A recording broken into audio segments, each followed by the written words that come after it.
Bonjour à tous, nous voilà dans ce troisième épisode du podcast de Handball 360.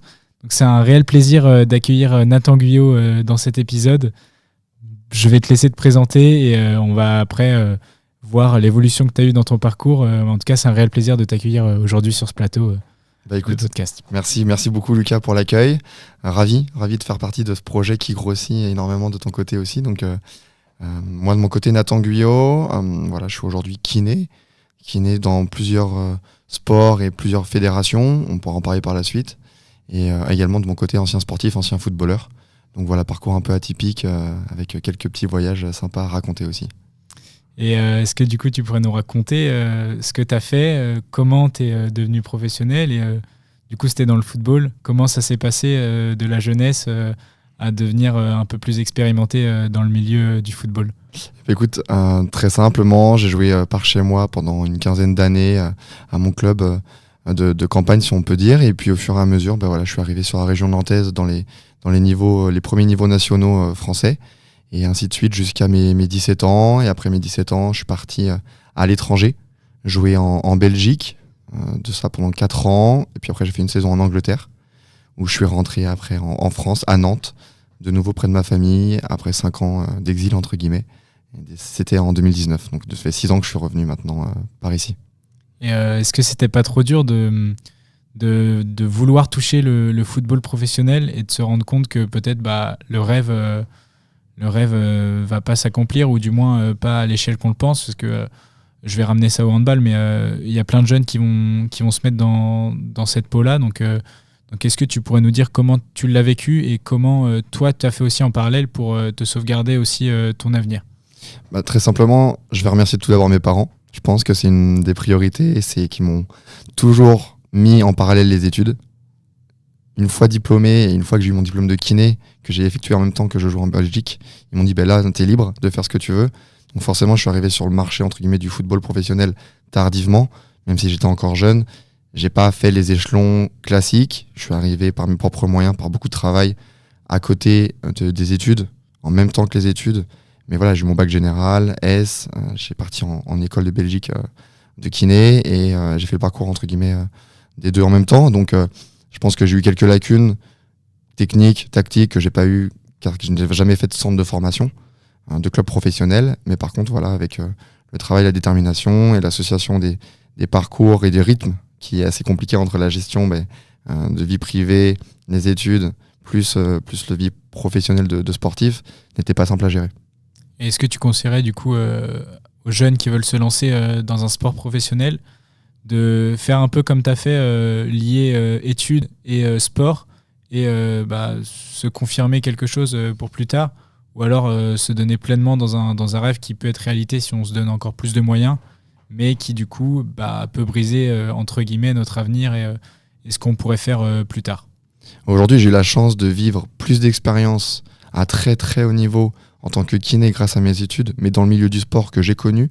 Donc je vis par procuration, entre guillemets, ce que peut vivre un joueur sur le terrain. On racontera ça par la suite, mais je préciserai toujours que une carrière c'est courte. Dans tous les cas, moi j'ai fait 5 ans, et en arrêtant à 22 ans presque, donc 23 ans. Donc c'est vrai que c'est très très tôt, mais si on n'a pas été, entre guillemets, repéré très jeune et accompagné, c'est très compliqué de perdurer. On peut arriver sur le tard, il y a des exceptions qui se font, et ça, il n'y a aucun souci pour ça. Mais c'est vrai que c'est important de toujours avoir un très bon encadrement et préparer l'après. Et l'après, ça se prépare grâce au diplôme, aux études et à l'entourage familial et amical qu'on peut avoir, parce que c'est très très important à ce niveau-là.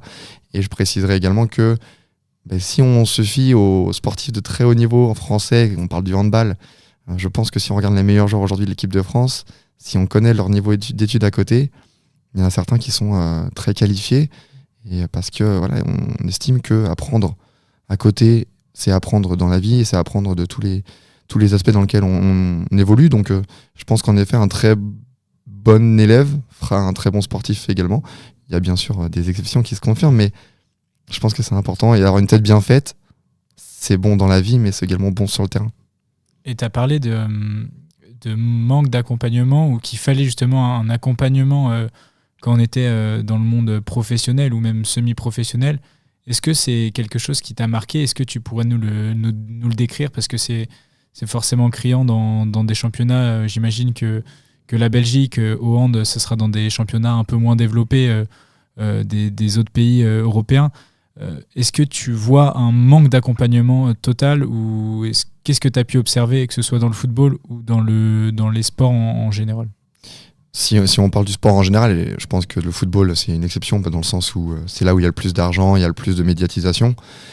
C'est quand même très très précaire en termes d'accompagnement global du sportif. Aujourd'hui, on commence un peu à avoir des prémices d'accompagnement, de préparation mentale, de nutrition, toutes ces choses, même de santé, de médical, dans le secteur dans lequel je suis aujourd'hui, qui est assez, précaire pour le sportif en France.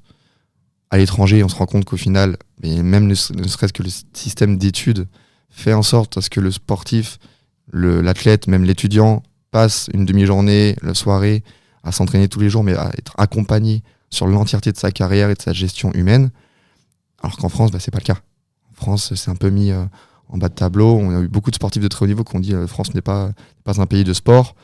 Je la rejoins un peu dans l'aspect globalité du projet. Ouais. Et est-ce que toi, du coup, ça t'a mené à une blessure qui t'a marqué ou quelque chose qui t'a fait comprendre que en France ou à l'extérieur, il n'y avait pas assez d'accompagnement sur les sportifs? Parce que là où j'ai compris, c'est que j'ai dû moi-même faire les efforts pour aller chercher mon nutritionniste, mon préparateur mental, parce que j'avais pas de réseau, ne serait-ce que parce que je pense que j'étais pas dans les structures professionnelles au départ.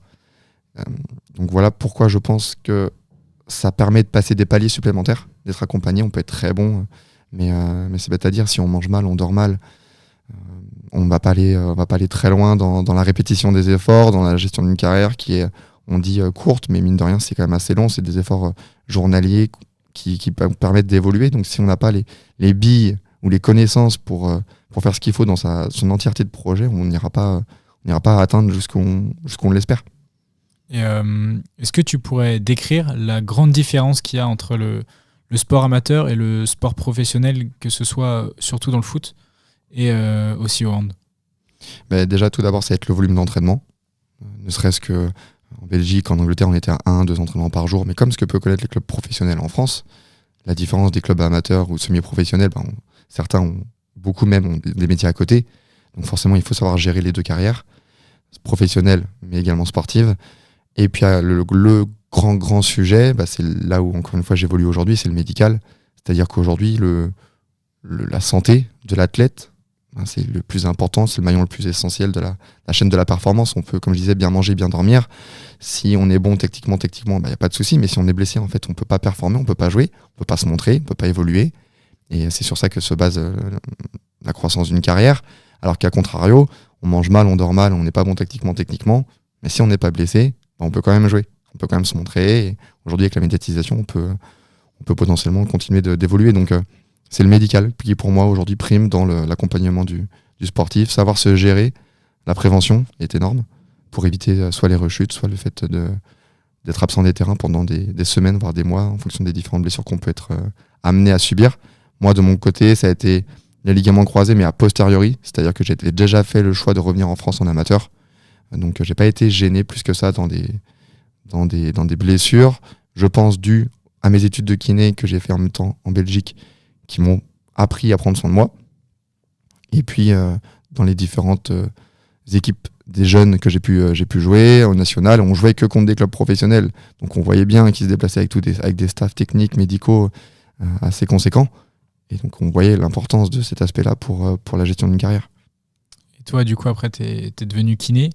Est-ce que tu as revu et ça t'a confirmé ce que tu avais vu dans le monde pro ou semi-pro dans ton sport?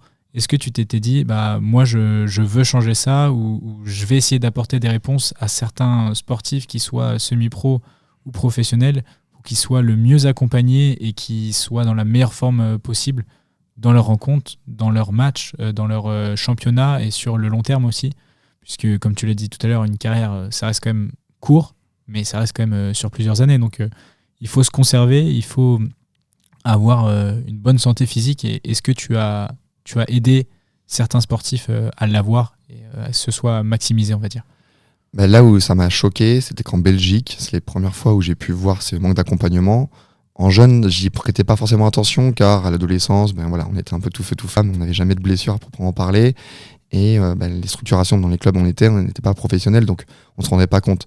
Quand on a commencé à être dans le niveau plutôt professionnel, semi-professionnel en Belgique, j'ai été choqué de voir que certains clubs, dont certains dans lesquels j'étais moi-même joueur, n'avaient pas d'accompagnement médical total, c'est-à-dire qu'on avait quelqu'un qui venait au club de façon ponctuelle mais ne nous suivait pas sur l'entièreté de la saison. Et c'est bête à dire, mais moi si j'avais su ce côté-là, j'aurais pas signé dans ce club.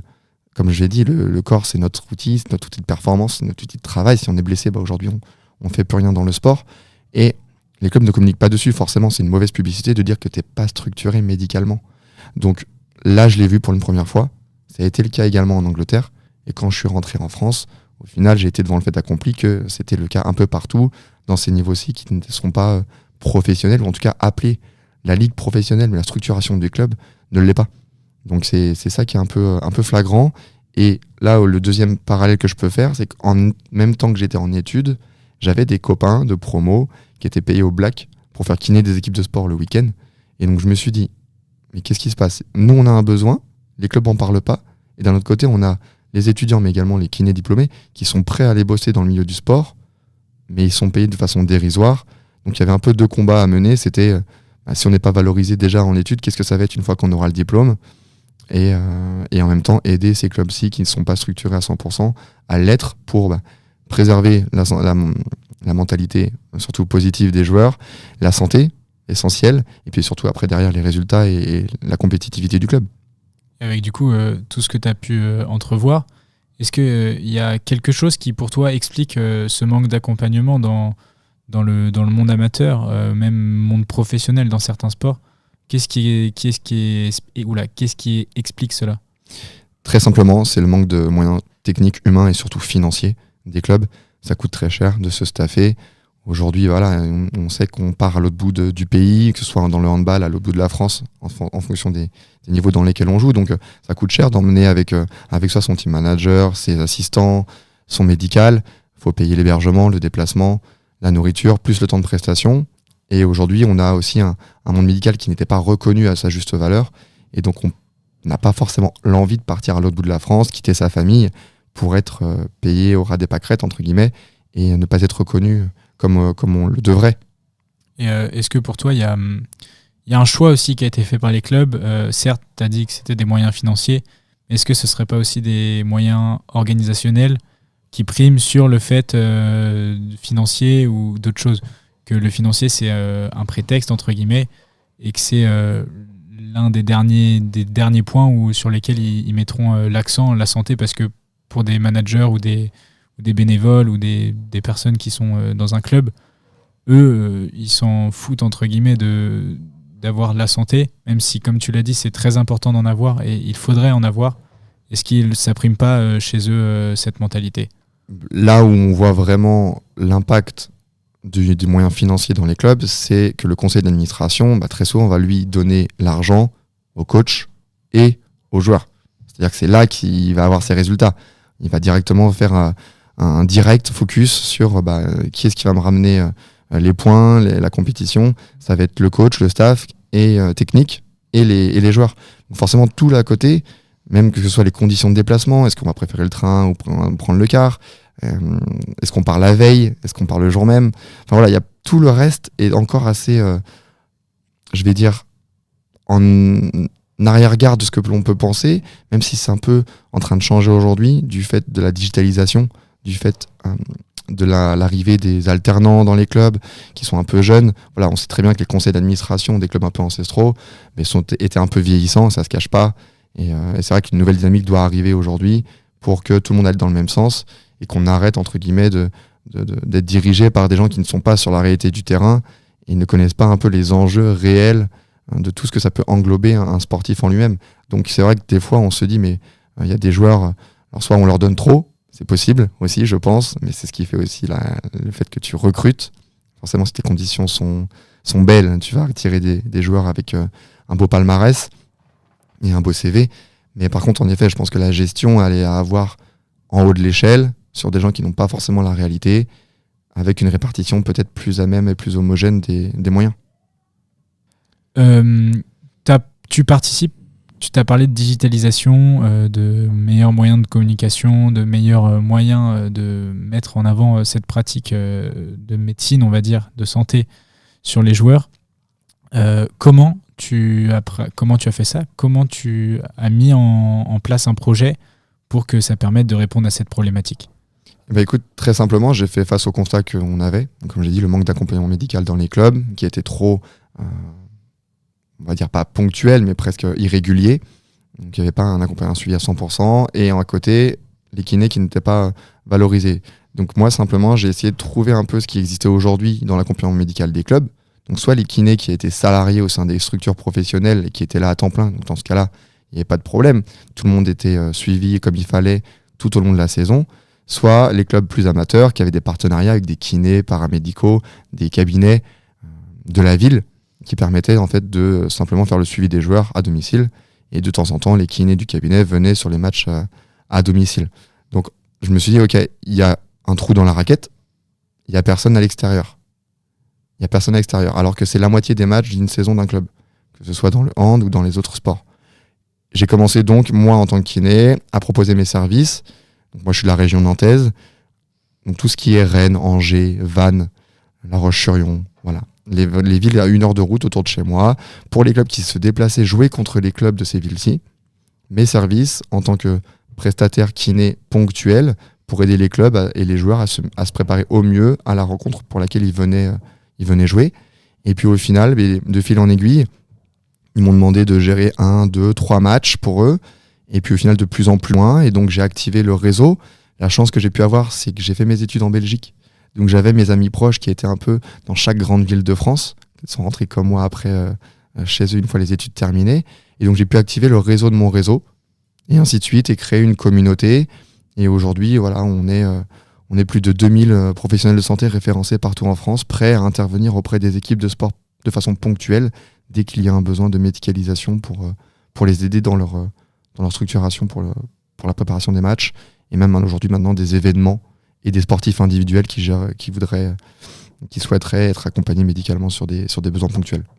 Et au niveau du handball, est-ce que tu pourrais décrire les niveaux, par exemple, dans lesquels tu as déjà mis en place une prestation, justement, d'emmener quelqu'un pour ces clubs, pour des collectifs qui sont à l'extérieur? C'est quoi le maximum, que ce soit en masculin ou en féminin, qui t'a accompagné, et me dire des noms de clubs si Bien c'est sûr. pas trop indiscret, mais pour montrer que des clubs qui sont encore professionnels, qui pour nous sont grands au niveau de la visibilité, ont peut-être pas des manques de moyens, mais justement qui font appel à cette prestation qui est super, super intéressante pour les clubs.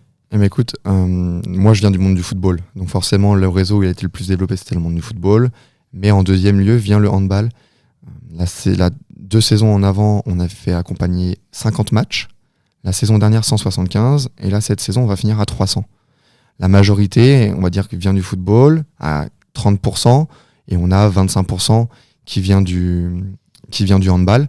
Si on parle handball, on a du féminin et du masculin. En masculin, on accompagne tout ce qui va être les clubs de National 1 Élite et National 1 Classique, principalement, où on a une dizaine de clubs à peu près, même avec des réserves de clubs professionnels de capitale. Je vais pas te citer les noms, mais comme ça fait savoir que même des clubs très huppés mettent pas forcément les moyens à leurs équipes réserves, et c'est un peu dommage, alors que c'est la vitrine quand même de l'équipe première, et on se rend compte que signer dans les grands clubs, c'est pas forcément signer là où il y a les meilleurs projets ou accompagnements, donc c'est assez dommage. Et puis on a également fait quelques matchs en Pro League, mais pareil, sur des besoins ponctuels, mais encore une fois, on répond aussi à de l'urgence. C'est-à-dire que tu as beau avoir tes kinés référents du club salarié, s'il y a une maternité, s'il y a un arrêt maladie, tu vas quand même pallier et trouver sur le compte-gouttes un prestataire de santé. Donc on est intervenu comme ça côté masculin. Et côté féminin, on accompagne aujourd'hui, on a la chance d'accompagner 8 clubs sur les 10 de D2F. Donc c'est quelque chose quand même d'assez impressionnant, et tout cela, faut savoir, sans commercialisation. C'est-à-dire qu'on n'a pas du tout fait de démarchage, c'est que les coachs qui ont une conversation bêtement WhatsApp entre eux se donnent le contact de l'entreprise que j'ai créée et mon contact perso. dès qu'ils ont un besoin. Et aujourd'hui, on en vient accompagner les clubs, non plus uniquement au cas par cas, mais certaines équipes nous donnent carrément leur calendrier annuel et on gère les kinés sur l'ensemble de leurs déplacements. Oui, du coup, tu vois une grande évolution, parce qu'au début, tu avais, j'imagine, quelques clubs, c'était comme tu disais, des moments ponctuels, on va dire, où tu allais dans les clubs autour de toi. Donc c'est bien de voir que ça évolue et que maintenant tu peux accompagner des clubs sur le long terme qui sont dans le monde professionnel au niveau du hand. Donc c'est cool. Est-ce que tu vois une grande évolution, enfin forcément il y a une grande évolution par rapport à la première année, mais qu'est-ce que tu remarques qui a le plus changé sur ces années où tu as monté ce projet? Mais je sais pas si c'est le fait qu'ils soient dans les hauts de tableau, qu'ils se rendent compte du besoin médical, ou l'inverse, parce que maintenant ils sont accompagnés médicalement, qu'ils arrivent à performer sur tout au long de la saison. Mais on a un pourcentage de victoires et d'équipes bien classées qui est aux alentours des 65%. Donc c'est pas négligeable, et nous du coup ça nous montre que derrière les retours sont bons. Et les équipes, c'est bêtement à dire, mais c'est une gestion administrative de dingue. Des personnes qui sont pas forcément experts dans le domaine, de chaque week-end, trouver pour le week-end suivant quelqu'un dans la ville où ils vont jouer, où ils n'ont pas de réseau, demander de façon artisanale au club qui nous reçoit, est-ce que tu peux nous trouver quelqu'un? Mais en fait, si on parle compétition, moi je te trouve personne. Mes joueuses, elles vont performer, et toi tu seras avec les moyens du bord, quoi. Donc on est là aussi pour les aider à ne pas perdre de temps, et dans la recherche et dans le suivi, car on envoie également une fiche de suivi sur les blessures du match, pour pas perdre de temps dans l'accompagnement des joueuses une fois rentrées à domicile.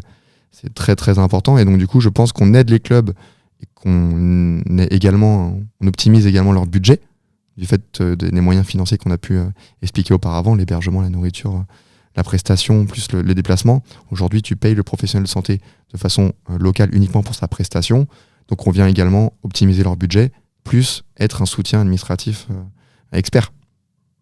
Et est-ce que aujourd'hui tu es fier, on va dire, de participer à l'évolution de cette évolution de personnes qui pensent que la santé est primordiale pour le sport et pour performer, comme tu l'as dit avec des chiffres, 65% à peu près de tes équipes sont dans le haut de tableau ou gagnent. Est-ce que tu es fier aujourd'hui d'avoir construit un projet qui a fonctionné et qui est en train de fonctionner et qui va être sur la pente montante sur les prochaines années? Mais c'est déjà une reconnaissance pour tout le travail accompli, montrer que le projet, le besoin, il est réellement là. En fait, on n'a rien révolutionné, c'est un besoin de terrain qui répond à une problématique de santé. On est quand même aujourd'hui dans tout ce qui est le bien-être et la santé du citoyen. Donc, avant même de penser aux résultats, mais oui, forcément, participer à la santé des sportifs, c'est essentiel. Moi, c'est essentiel, ça me parle, et c'est quelque chose pour lequel je me bats. Forcément, l'objectif, et c'est ce que je dis quand je discute avec les coachs des clubs, c'est moi j'ai réussi ma mission le jour où vous arrêtez de travailler avec moi. C'est-à-dire le jour où ils ont compris que certes ça coûte de faire intervenir un professionnel de santé de façon régulière, mais s'ils arrivent à l'internaliser, c'est qu'ils ont compris l'importance du suivi médical, et donc de rémunérer à juste valeur quelqu'un qui va permettre d'être là à 100% avec eux. Et c'est déjà arrivé, donc c'est ça ma plus grande fierté, je pense. C'est le jour où un club m'appelle et me dit « Nathan, la saison prochaine, on ne bosse plus ensemble, car on a un kiné à 100% qui arrive au sein du club, de la structure. » Et là, pour moi, c'est tout. C'est vraiment gratifiant de se rendre compte que, ok, j'ai perdu une équipe, donc j'ai plus de business, entre guillemets, mais par contre, ils ont compris l'importance, quoi. Et c'est bête à dire, mais c'est un club parmi... aujourd'hui, on en gère cette année 48.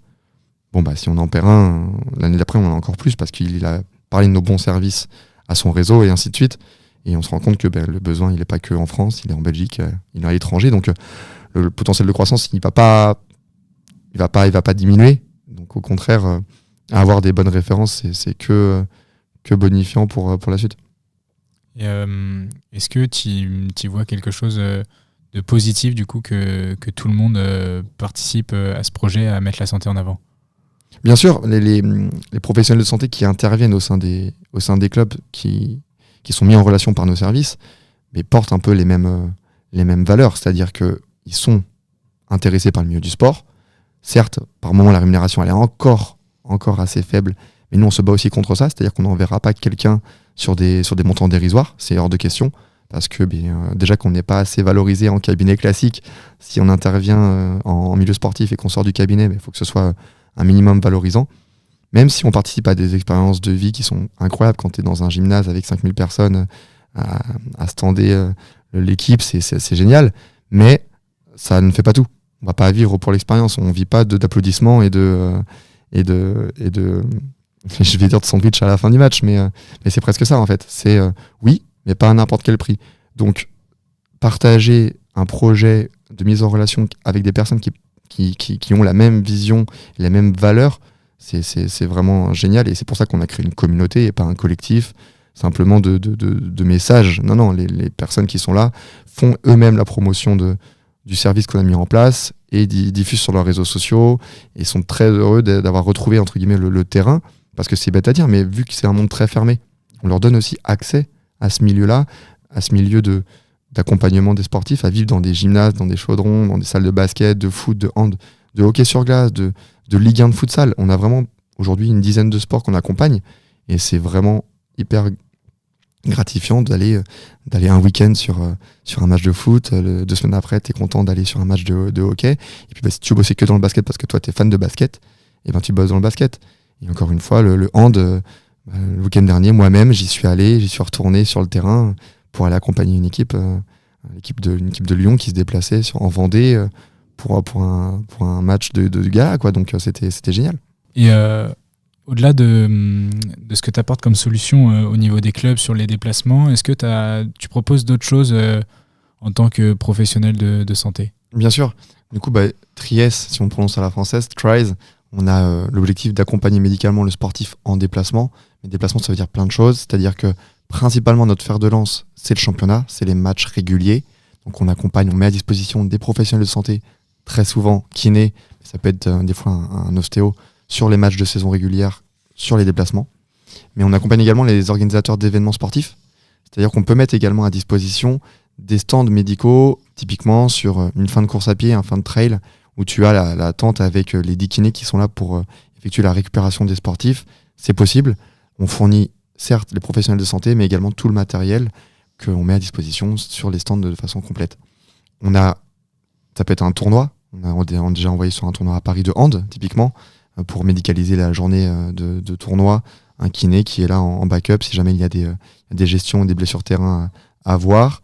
Et voilà, donc de l'événementiel qui aujourd'hui grandit de façon un peu naturelle. C'est-à-dire qu'on ne va pas pousser forcément ce développement-ci. Nous, on se concentre principalement sur les matchs. Mais voilà, on va pas négliger cette partie du business, entre guillemets, qu'il faut continuer de mettre, non pas en avant, mais en application, avec des partenaires comme Harmonie Mutuelle, qui sont là pour parfois sponsoriser le stand et mettre à disposition le stand sur les événements sportifs. Et puis on a également le suivi de sportifs individuels, comme j'ai pu t'en parler au tout début, sur un tennisman qui va partir sur un tournoi à l'autre bout de la France. Il part tout seul, sans son club, ou alors son club, mais sans forcément staff à proprement parler. On lui dépêche un professionnel de santé pour la compétition ou la semaine de compétition. C'est déjà arrivé, voilà, qu'on fasse appel à nous pour ça. J'ai un souvenir de la numéro 7 mondiale de squash qui est malaisienne, qui vient en France, qui a un match d'exhibition et qui a besoin d'un kiné à son hôtel après le match pour la récup, parce qu'elle enchaîne sur une compétition mondiale la semaine après en Pologne. Donc voilà, c'est vivre tout plein d'expériences autour du sportif en tant que tel, mais qui peut se faire de plusieurs façons. Alors forcément, la première des façons, c'est le soin, ça c'est clair, mais on a également un accompagnement. Si on parle côté club, on a, nous, un partenariat avec une marque qui fournit tout ce qui est strapal, bande de tape, et donc on a la possibilité en fin de saison ou à la mi-saison de proposer des tarifs de gros hyper intéressants au club pour de l'achat en quantité, ce qui permet encore une fois de faire des économies, parce que encore une fois, ce qu'on disait, c'est que eux, ils te mettent tout le temps en avant le côté financier. Donc si on peut leur permettre de gagner des centaines ou quelques milliers d'euros sur de l'achat de consommables, c'est potentiellement de l'argent qu'ils vont remettre dans de la santé derrière. Et donc on s'y retrouve forcément derrière. Et c'est pas forcément quelque chose qui nous prend énormément de temps. Et quand on peut le proposer, autant le faire. Donc on a ce côté soin, à proprement parler, sur le suivi régulier des matchs, l'événementiel. On a le stand complet sur l'événementiel. Et puis après, on a le côté plutôt matériel et consommable qu'on peut mettre à disposition et vendre sur les clubs et les sportifs même qui en seraient dans le besoin. Et du coup, avec tout ce que tu as fait, tout ce que tu as créé, toutes les expériences que tu as eues, j'imagine que tu dois avoir plein d'anecdotes. Du coup, on va passer à des petites questions un peu plus personnelles sur des moments que tu as vécus.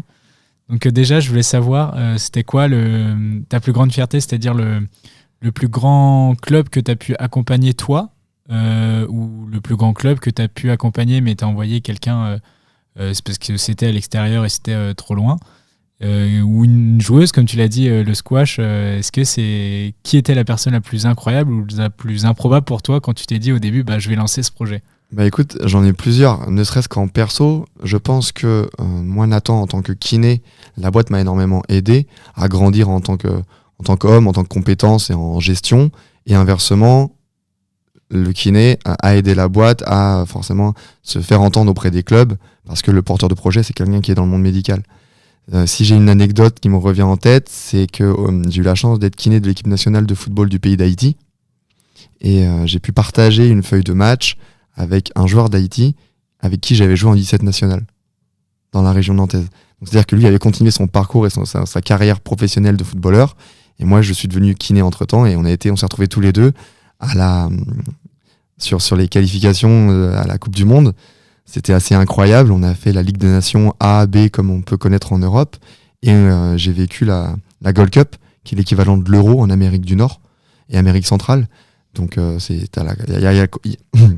y a la Copa América, Amérique du Sud, l'Euro, la Coupe d'Afrique des Nations, la Coupe d'Asie et la Gold Cup, qui est Amérique du Nord, Amérique centrale.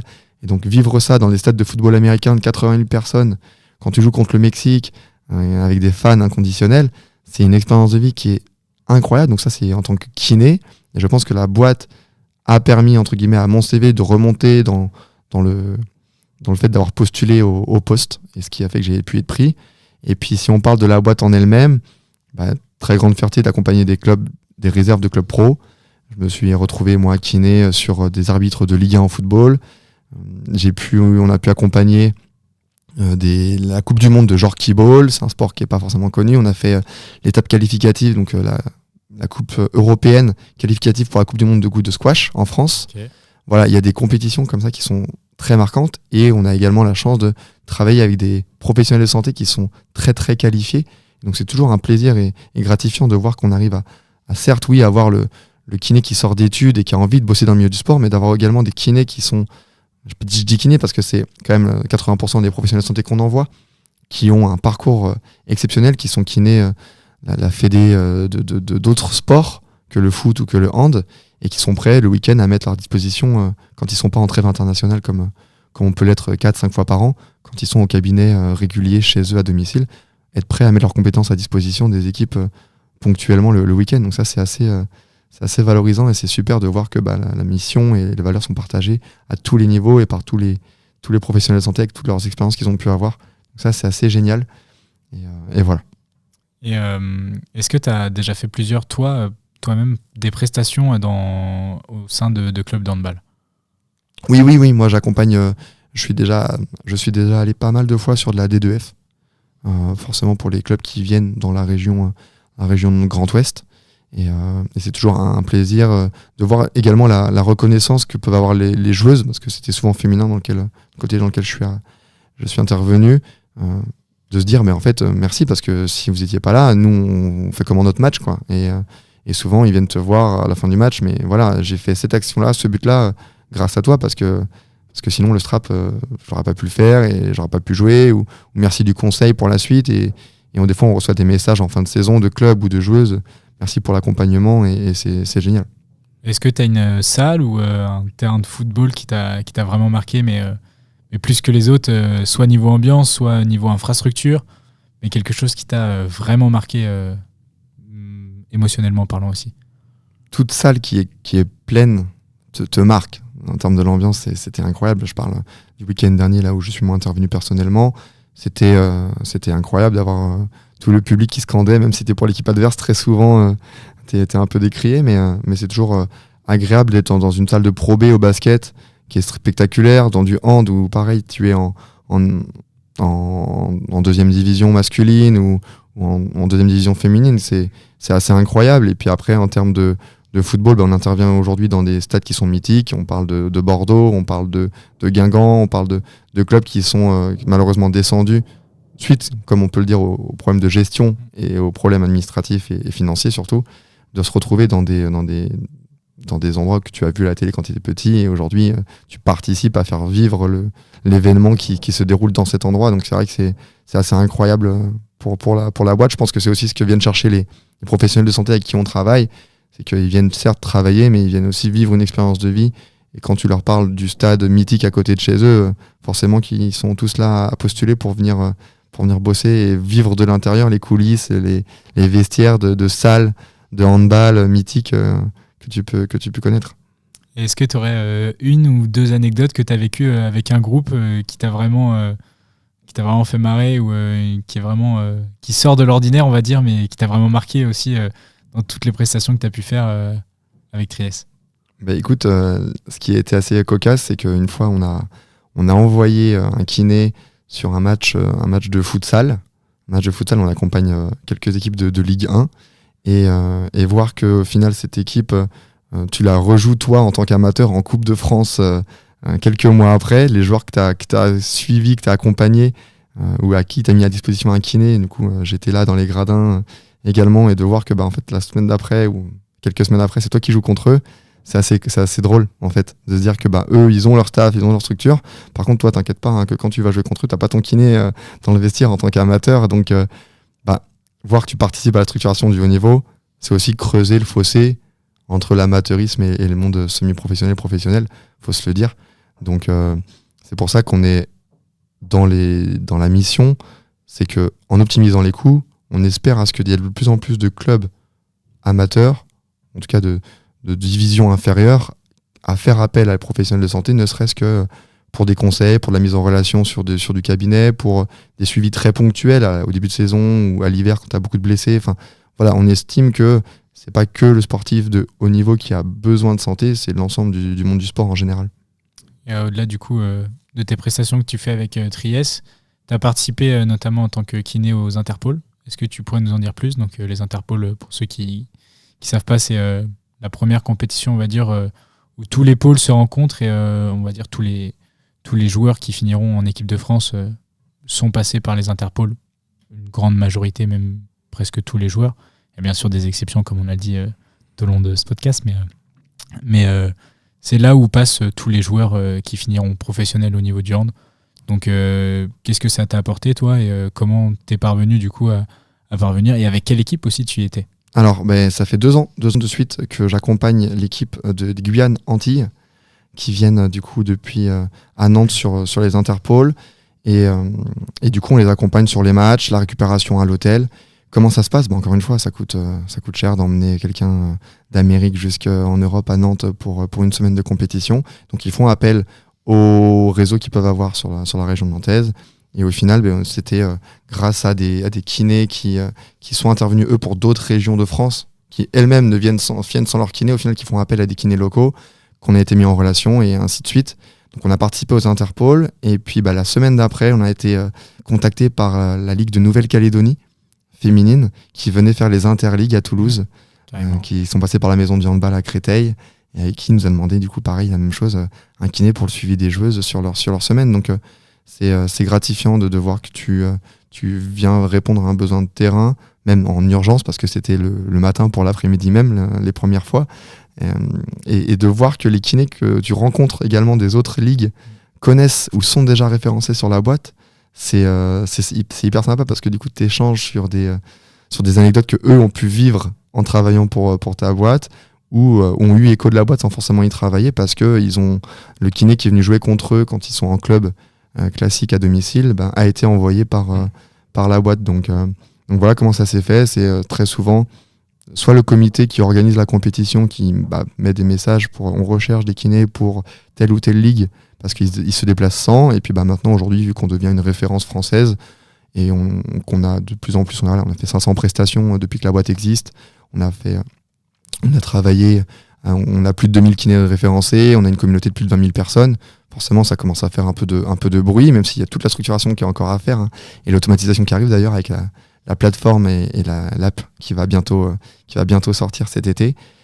L'objectif, c'est d'aller chercher encore plus de volume et d'aider encore plus d'équipes dans les mêmes besoins, encore plus côté handball, et continuer du coup.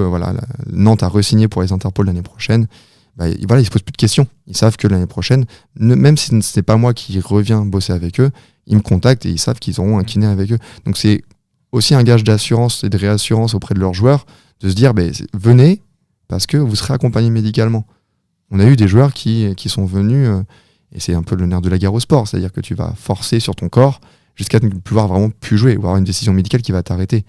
Savoir que t'es pas très bien, mais que tu as quelqu'un qui va être là pour toi, pour te permettre de tenir ta semaine, c'est hyper encourageant et ça te rassure pour venir faire ta compétition. Donc il y a tout ce discours aussi qui doivent avoir les coachs pour entre guillemets performer sur des jours de compétition et des enchaînements de matchs. Et surtout que là ils enchaînent 5 matchs je crois en 6 jours. Également, c'est ça. Ouais, 5 matchs, donc c'est quand même assez énorme, la charge physique est énorme. Et est-ce que toi ça t'a appris quelque chose de différent de faire avec des plus jeunes, parce que dans les pôles je dirais que c'est de 13 ans, 14 ans à 17, 18 ans. Déjà, c'est pas la même tranche d'âge, il y a un écart générationnel. Est-ce que toi, tu as appris des choses différentes avec la manière de faire avec tout le monde ? Parce que quand tu fais dans le monde professionnel, ils ont pas forcément cet âge-là. Donc, qu'est-ce que tu as appris ? J'ai la chance également d'être kiné de la Ligue de foot des Pays de la Loire. Et donc, c'est vrai que là, de bosser pour la Ligue de hand et la Ligue de foot, vivre auprès de populations plus jeunes, tu te rends compte déjà d'une des problématiques qui ne sont pas les mêmes, de croissance, de conditionnement, même en termes de charge d'entraînement.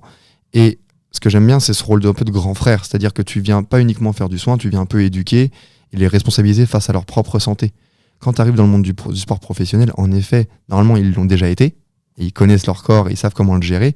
Donc, je vais pas dire que tu fais que de la bobologie, mais tu viens répondre aux besoins et à leurs demandes, alors que là, tu es même en prévention, c'est-à-dire que tu donnes toi-même des protocoles, tu peux bien sûr en accord avec le médecin référent ou kiné référent du club ou de la ligue, mais tu as ce rôle d'éducation qui est hyper important. Si, comme tu as dit, pour certains, ils vont aller jusqu'au très très haut niveau, commence maintenant dans le message qu'ils vont avoir avec leurs parents sur la gestion de leurs blessures, de leur enchaînement de compétition. Et donc c'est, je pense, même là, le point primordial pour la carrière d'un joueur, c'est de se responsabiliser. En fait, c'est simplement d'avoir sa propre gestion de son corps. Et si personne ne te met dans le bain, en fait, tu ne sauras jamais les tenants et les aboutissants de comment bien le faire. Et donc, c'est pour ça que c'est très valorisant de discuter. D'une, déjà, parce que les discours sont pas les mêmes, tu es beaucoup moins politiquement correct. Et que tu leur apprends, non pas la vie, parce qu'ils ont leur propre expérience de vie aussi. Et au contraire, des fois, ils t'en apprennent aussi des belles, parce que tout n'est pas rose, encore plus là quand tu discutes avec la Ligue Guyane-Antilles et les conditions de vie qu'ils peuvent avoir dans leur pays et les moyens qui sont mis à disposition. Jusqu'à la veille de partir, ils ne savaient pas s'ils venaient, quoi. Donc, c'est vrai que tu es dans des dans des cadres de vie où tu apprends énormément humainement, plus que quand tu es dans le niveau professionnel, où c'est la compétition et rien que la compétition, où là, c'est le résultat avant tout. Quand tu es avec les jeunes, tu as un peu plus d'humain et tu as un peu plus de vraies discussions profondes. Et ça, c'est quelque chose qui est hyper intéressant. Et je fais le parallèle avec l'équipe de Haïti que j'avais suivi pendant 2 ans, où on allait jouer dans les pays vraiment qui n'étaient pas développés, et où tu avais... j'ai jamais posé les pieds à Haïti parce que c'est la guerre civile. Enfin voilà, tu es dans des réflexions qui sont quand même hyper intéressantes parce que le pays souffre. Et d'un autre côté, toi, tu es en train de vivre ton sport à plus haut niveau, tu es payé pour faire ton sport, alors que tu as ta famille et que potentiellement se fait tirer dessus au coin de la rue. Donc, ça te remet les pieds sur terre. C'est vraiment quelque chose qui est... Et c'est pour ça que j'aime envoyer les kinés dans tous les sports possibles et inimaginables pour que on s'arrête pas à des idées fixes et des a priori. C'est qu'on découvre un peu le monde et la vie sportive en tant que telle et du sportif et de la sportive en tant que telle sur tout ce que ça comprend. Parce que chacun a son expérience, son parcours de vie. Et c'est pour ça que tes discussions, t'en apprends humainement aussi énormément. Ouais. Est-ce que tu pourrais donner un conseil à tous les jeunes qui veulent prendre soin sur leur santé physique, des grands conseils, ça peut être la nutrition ou des simples conseils, mais qui peuvent être mis en application rapidement et qui peuvent leur permettre d'avoir des bénéfices, de grands bénéfices, et pouvoir potentiellement toucher leurs rêves plus tard? Mais c'est encore une fois, c'est avoir un accompagnement. Avoir un accompagnement qui soit et soutenu, que ce soit, comme on a dit, sur les différents pôles de la compétitivité, de la performance, mais également côté famille et côté entourage, qui est très très important. Donc ils savent mieux que moi comment entre guillemets tout donner, parce que je peux pas le faire à leur place, mais c'est d'être bien accompagné avec les bonnes billes pour pouvoir mettre tout bout à bout et avoir potentiellement la chance d'être bon au bon moment. En fait, c'est surtout ça aussi. C'est une question de la chance, oui, mais il faut se la procurer, il faut se la créer. Et il suffit que y a un recruteur qui soit là au bon match. Si t'es pas là parce que t'es blessé, en fait, tu passes à côté de la chance de ta vie. Donc, faire tout en sorte que pour chaque moment de sport, chaque prestation, tu la fasses à 100% parce que c'est peut-être la prestation qui va changer ta vie à la finalité, quoi. Donc, j'ai pas de grandes phrases de philosophe à donner. C'est simplement soyez bien accompagnés et faites-le à 100% sans regret pour potentiellement espérer un jour vivre votre passion. Mais encore une fois, tout n'est pas finalité parce que, comme j'ai pu le dire de mon côté, et le sport à haut niveau m'a permis, moi, aujourd'hui, d'être kiné à très haut niveau. Aujourd'hui, je suis kiné de l'équipe de France de boxe. C'est un réel plaisir que de représenter son pays sur la scène internationale. Donc, je vis le sport de haut niveau aujourd'hui, pas par procuration, parce que je fais partie intégrante des staffs, mais j'ai vécu bien plus dans ma carrière post-sportive que en tant que footballeur modeste que j'ai pu jouer en niveau semi-professionnel jusqu'en 3e division belge sans être devenu un footballeur professionnel et en vivre, parce que c'est que, encore une fois, comme le handball, des minorités qui arrivent, mais je leur souhaite tout le courage et tous les investissements nécessaires à faire pour pouvoir espérer y arriver un jour. En tout cas, merci Nathan pour ce podcast, pour ton intervention.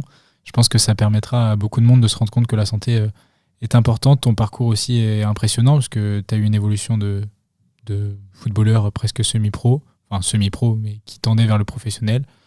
Et tu t'es vite redirigé vers ton activité. Donc je vais te laisser dire des derniers mots aux auditeurs. Si tu as des choses à dire, si tu veux mettre en avant ta marque aussi, n'hésite pas.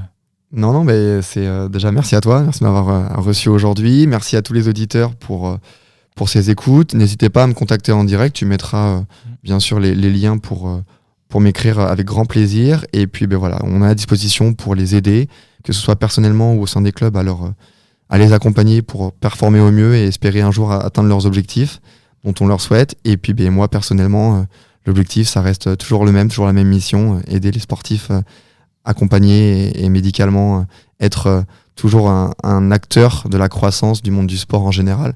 Donc c'est ce qu'on nous souhaite de la réussite. Et moi personnellement, c'est de continuer à vivre mon métier et la passion de différentes façons et me régaler dans ce que je fais, parce que c'est aussi ça qui est important, c'est que vivre de sa passion, comme tu dis, t'as pas l'impression de travailler et t'as beau enchaîner, que ce soit les matchs ou les rendez-vous ou les contacts au téléphone ou quoi que ce soit, c'est prendre du plaisir dans ce que tu fais et je pense que c'est le plus important aujourd'hui dans la mentalité qu'on peut avoir et la réflexion qu'on peut avoir sur le terrain. Et un énorme merci Nathan, et puis je vous laisse vous abonner, liker, et n'hésitez pas à dire quel type de personnes vous souhaitez voir dans le prochain épisode, que ce soit un professionnel de santé, un sportif professionnel, et n'hésitez pas à aller voir les autres épisodes avec Mickaël, le président des Ultrash, qui nous a montré et qui nous a mis en avant comment faire un tifo au sein du HBC Nantes avec les Ultrash.